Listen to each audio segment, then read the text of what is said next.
Bismillahirrahmanirrahim. Assalamualaikum warahmatullahi wabarakatuh.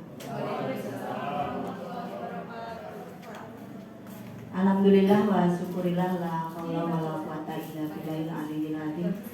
Puji syukur kehadirat Allah Subhanahu wa taala karena izinnya hari ini saya diberi kesempatan yang luar biasa karena target jadwalnya memang paling lambat besok untuk pengumpulan tugas hari ini. Jadi alhamdulillah ada momen untuk bertemu para guru proyek Karanggung kelas 7. Sekaligus saya ikut untuk nunut dalam rangka sosialisasi pengetahuan dan konsep guru penggerak dan praktik baik.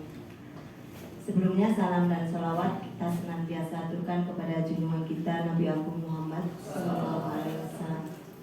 Semoga kita senantiasa menjadi umatnya yang bermanfaat. Sebelumnya yang saya hormati Bapak Santosa, Kepala SMP Negeri 1 Pukateja, dan rekan-rekan guru yang saya banggakan, SMP Negeri 1 Pukateja yang senantiasa tidak mengenal lelah dari pagi hingga akhir kerja di siang hari ini masih tetap semangat. Pada kesempatan kali ini, sesuai dengan salam guru penggerak, saya akan menyampaikan salam dan bahagia. Salam dan bahagia. Sesuai dengan urutan salamnya. Assalamualaikum warahmatullahi wabarakatuh. Salam damai sejahtera, Om Swastiastu, Namo Buddhaya, salam kebajikan, rahayu untuk kita semua. Jadi ini salam wajib yang selalu ada karena sifatnya nasionalis. Pada hari ini, kesempatan yang baik ini di Ruang Guru pada hari Rabu 2 November 2022, izinkan saya, Agus Yanti SPD dari SMP Negeri 1 Pukateja, Kabupaten Purbalingga, Jawa Tengah, sebagai calon guru penggerak Angkatan 6 Kabupaten Purbalingga. Pada kesempatan kali ini, saya akan memenuhi tugas presentasi berbagi dalam rangka memenuhi tugas guru penggerak. Ada beberapa hal yang harus saya ulang lagi karena sifatnya berbagi dan menginspirasi. Kalau saya sudah didoktrin dengan teman-teman CGP bahwa saya harus memenuhi dan mengikuti filosofi Ki Hajar Dewantara, yaitu pendidikan adalah proses menuntun kodrat murid untuk mencari atau mencapai untuk mewujudkan kebahagiaan dan keselamatan yang setinggi-tingginya sebagai manusia dan sebagai anggota masyarakat. Garis bawah dari menuntun itu adalah tidak menuntut. Garis bawah dari kebahagiaan dan keselamatan adalah orientasi atau segala-galanya menjadi puncak tujuan pendidikan. Kodrat murid diibaratkan sebagai biji tanaman yang berbeda-beda yang akan ditanam oleh seorang petani. Petani di sini diibaratkan sebagai pendidik. Jika petani menanam biji jagung, biji kacang hijau, dan biji kedelai di 3 petak sawahnya, maka petani hanya mampu merawat dan mengantarnya tanpa harus mampu mengubah kodrat biji yang ditanam. Jadi ketika biji jagung pasti tumbuh menjadi jagung, biji kacang hijau tumbuh menjadi biji kacang hijau, jadi tanaman kacang hijau, dan biji kedelai menjadi tanaman kedelai. Tidak mungkin seorang guru bisa mengubah tanaman jagung berubah menjadi kacang hijau. Itu adalah filosofi Ki Hajar Dewantara, bahwa kodrat anak yang sesungguhnya berbeda-beda. Kita tidak bisa menyamakan sesuai dengan kehendak atau keinginan gurunya. Guru atau pendidik hanya merawat, menjaganya hingga tumbuh besar. Yang berikutnya, tujuan pendidikan adalah agar murid mencapai kebahagiaan dan keselamatan setinggi-tingginya. Maka lingkungan pendidikan harus aman, nyaman, ramah, dan penuh kebahagiaan. Sebagaimana yang disampaikan Ki Hajar Dewantara, pendidikan sejujurnya adalah taman-taman yang indah, yang isinya kebahagiaan. Yang berikutnya, pada presentasi tugas kali ini, saya akan mempresentasikan tentang membangun budaya positif di lingkungan sekolah.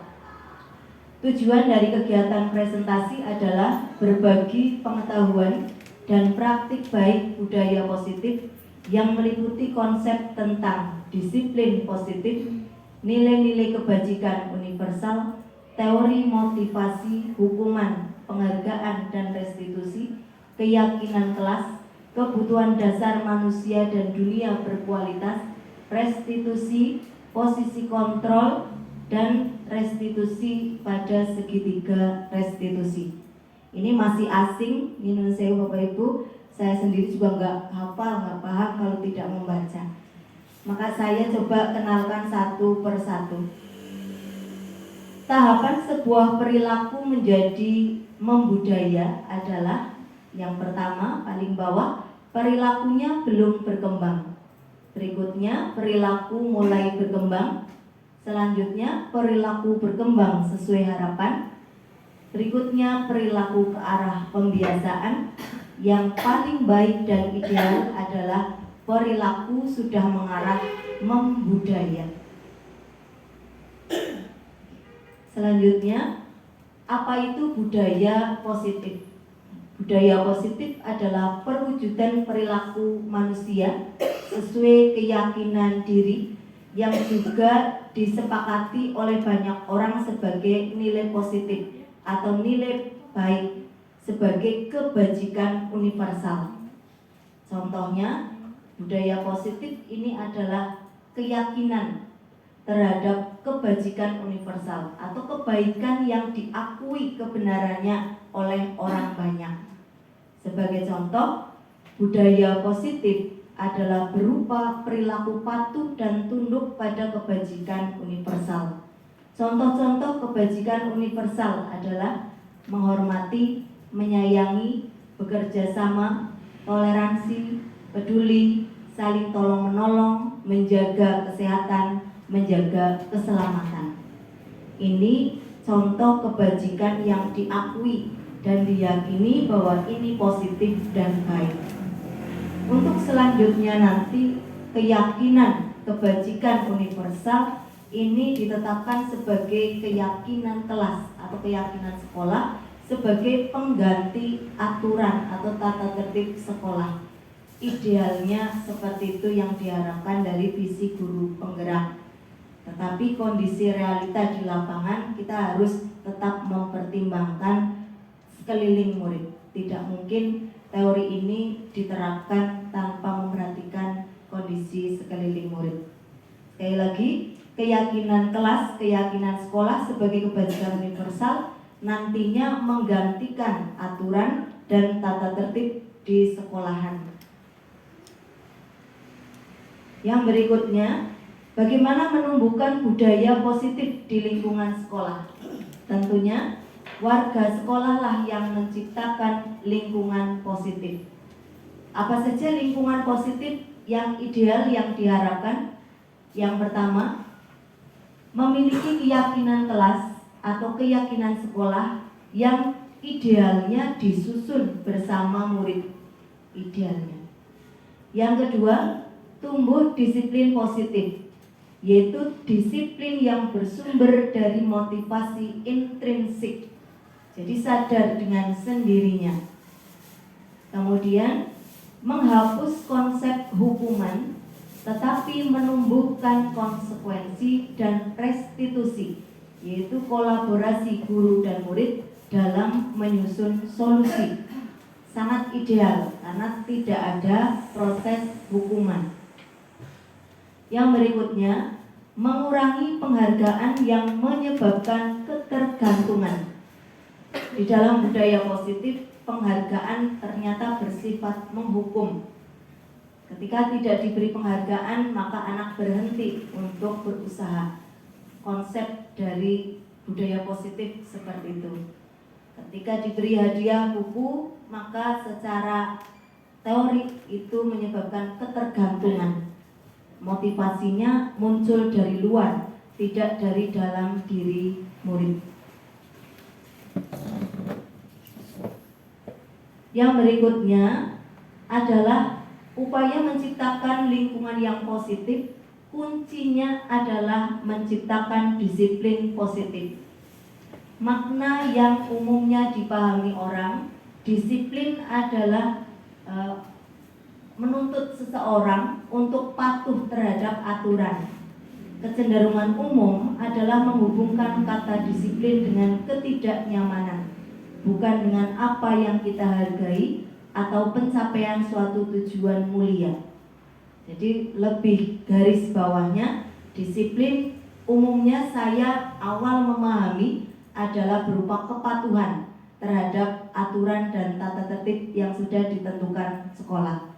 Tetapi makna disiplin yang sesungguhnya adalah belajar kontrol diri dengan menggali potensi kita agar tercapai tujuan mulia, yaitu sesuatu menjadi seorang yang kita inginkan berdasarkan nilai-nilai yang kita hargai.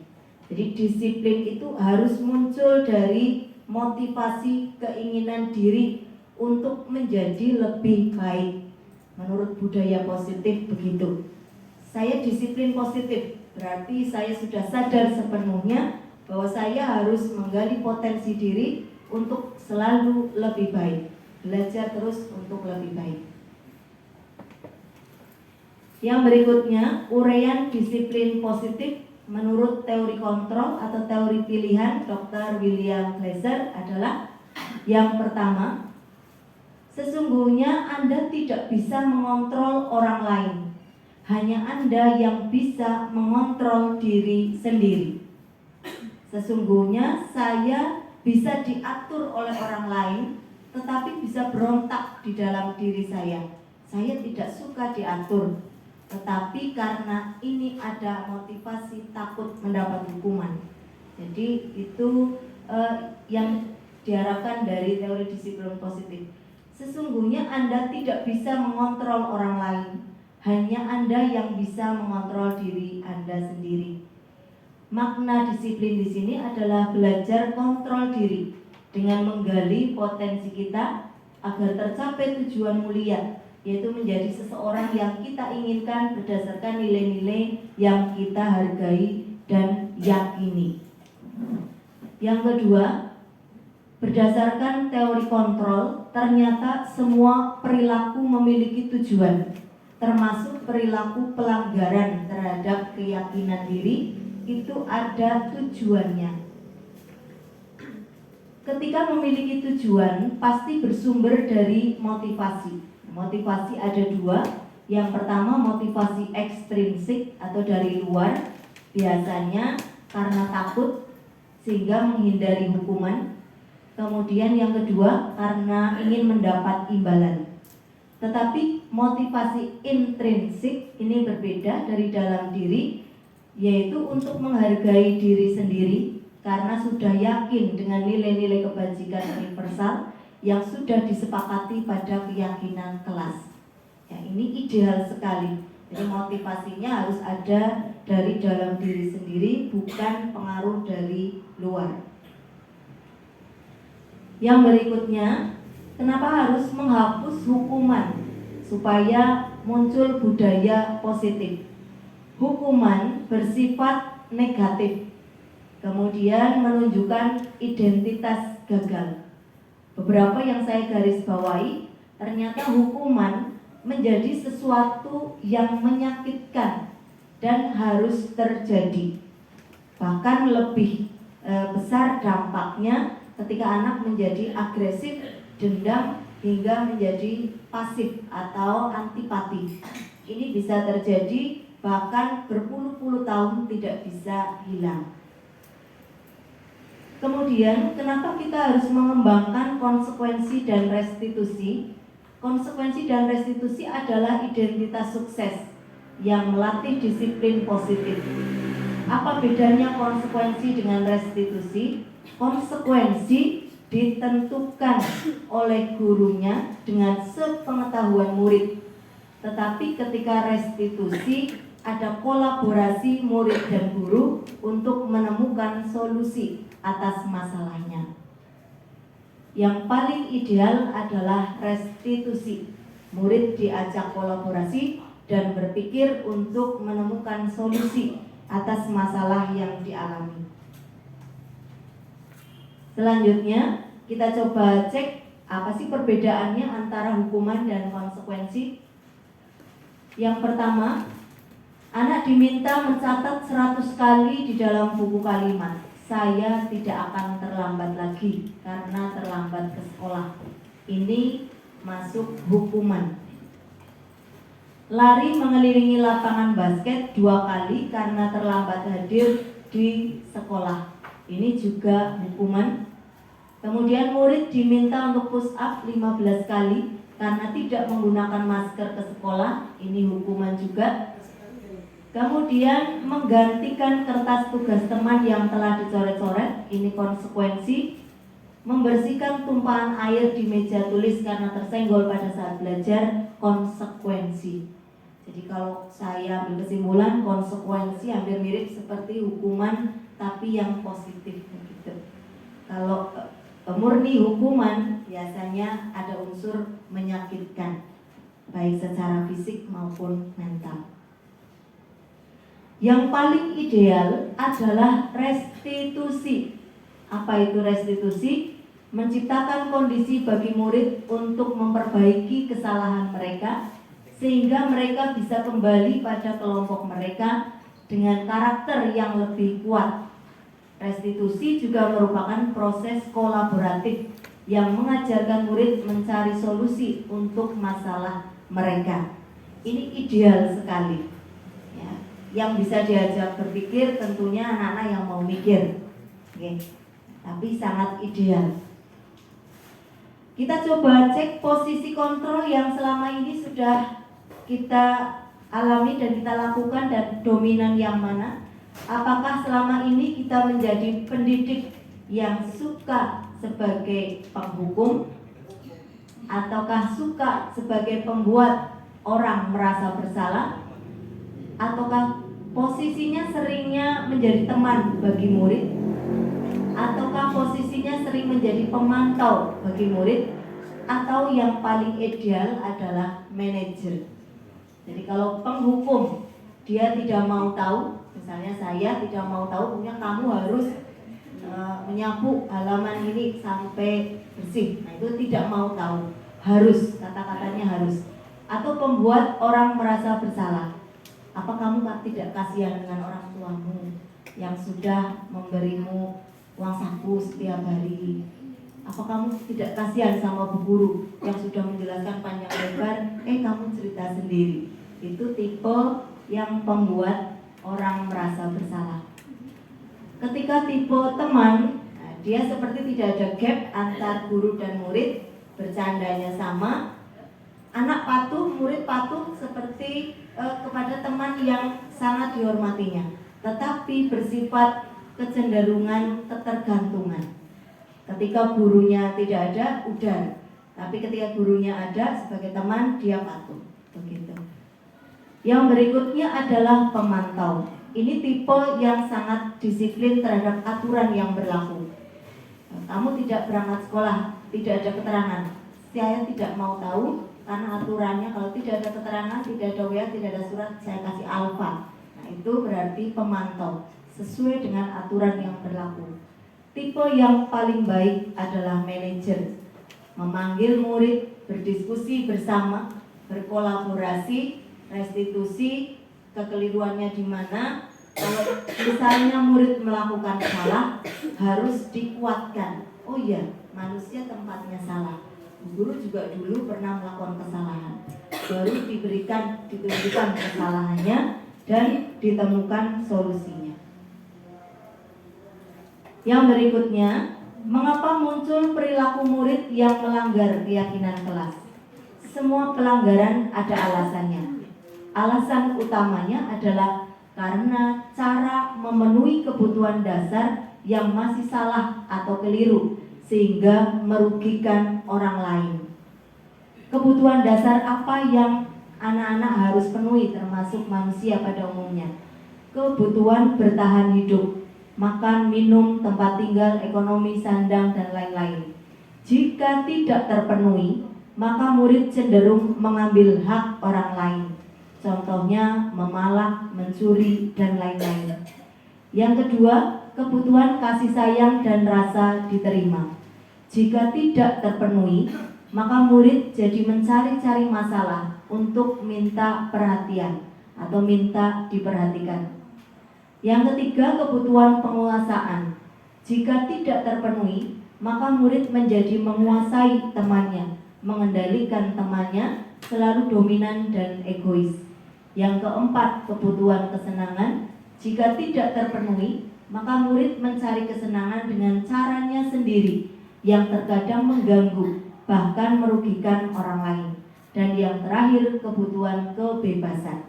Jika tidak terpenuhi, maka murid cenderung ingin bebas, sulit diatur, dan umumnya menimbulkan masalah bagi orang lain.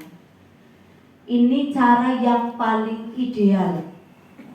Ternyata saya praktek ini juga berat karena berulang. Malak sudah direstitusi, malak lagi, berarti belum berhasil. Tapi tidak boleh menyerah. Ini karena kasus saya dan Bu Renang, Ibu, ada pemalakan di kelas 7D. Untuk segitiga restitusi, tahapannya adalah yang pertama menstabilkan identitas, yang kedua validasi kebutuhan, dan yang terakhir menanyakan keyakinan. Nah, urutannya begini, jadi ada tahapan dialognya. Menstabilkan identitas untuk membuat anak yang merasa gagal karena berbuat salah menjadi positif terhadap dirinya dan tidak menyalahkan diri sendiri. Guru berkata, contohnya, berbuat salah itu hal yang manusiawi. Tidak ada manusia yang sempurna. Bapak Ibu juga pernah membuat salah. Kita pasti bisa menyelesaikan permasalahan ini dan seterusnya. Intinya membuat anak yang salah tidak merasa salah dan dipojokkan dan tidak merasa dipermalukan. Yang berikutnya adalah validasi kebutuhan.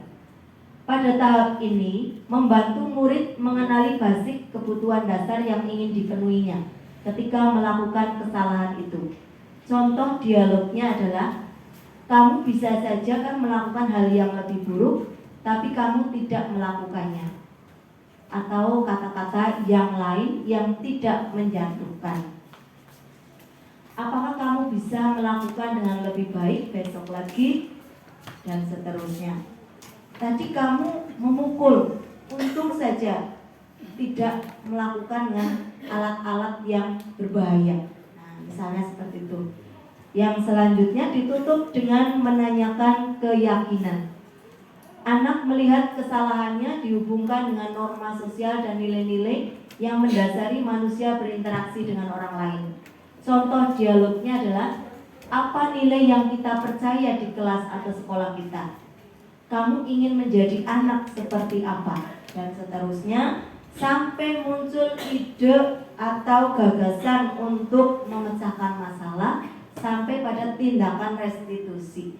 Harapannya antara pelaku yang berbuat salah dengan korban sama-sama lega dan tidak ada yang dipojokkan dan dipermalukan.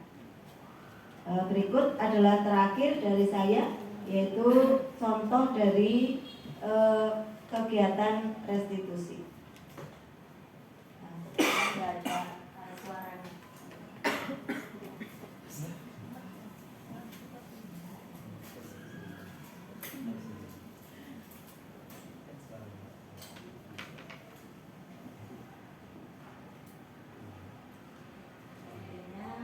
Ada sebuah kasus.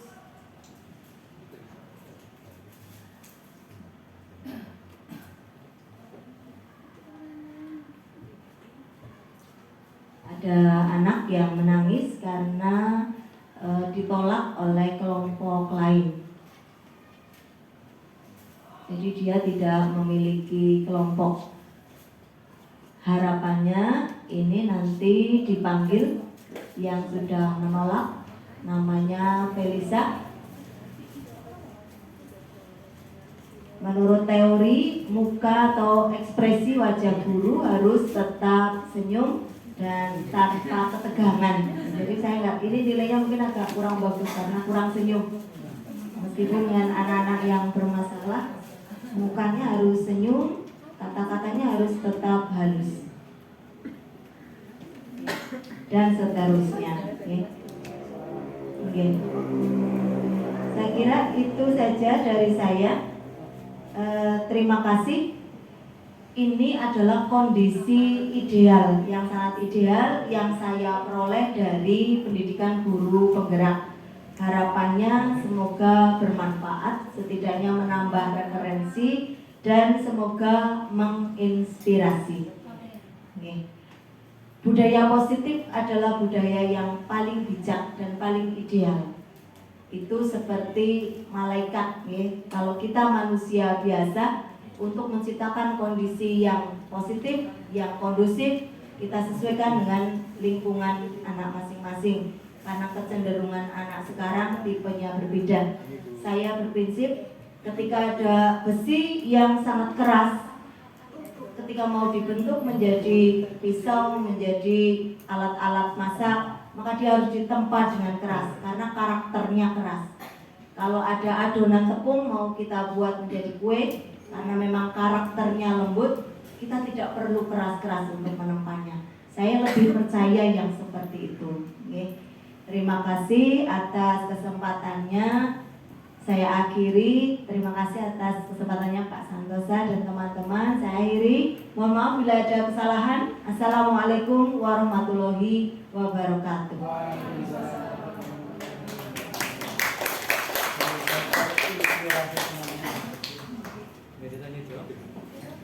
Monggo laksanakan kegiatan apa?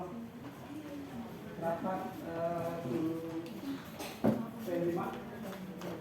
Gak ada tanya jawab, bagus. Gak ada tanya jawab. Gak ada tanya jawab. Oh, gak ada.